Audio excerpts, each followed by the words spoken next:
We are going to rank these students in order of who has attained maximum marks and then sort the data to see who scored the highest marks. Before we start, some people might think that the easiest way is to check all the data and then manually enter the rank, and then make another table where you arrange the data in the descending order. This might be easy if you only have 5 students. However, this is very difficult and the wrong way if you have hundreds of rows of data. So let's start. Make sure that you have all your data like I have shown in the screen. It could be any type of numerical data. In the adjacent column of the marks, we are going to add the rank column, and this will be where we will rank the students. Enter the formula is equal to rank.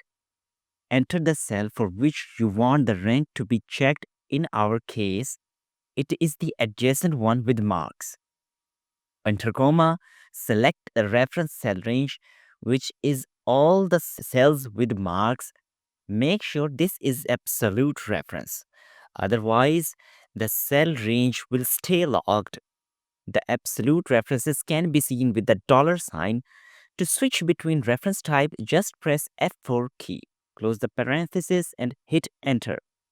Drag the formula all the way down. We have now ranked each student based on their marks.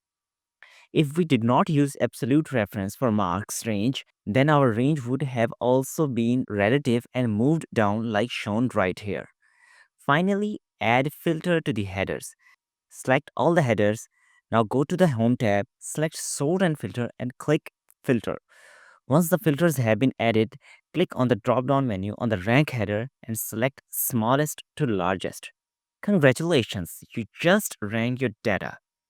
I hope you found this video helpful. Share your thoughts in the comments. See you next time.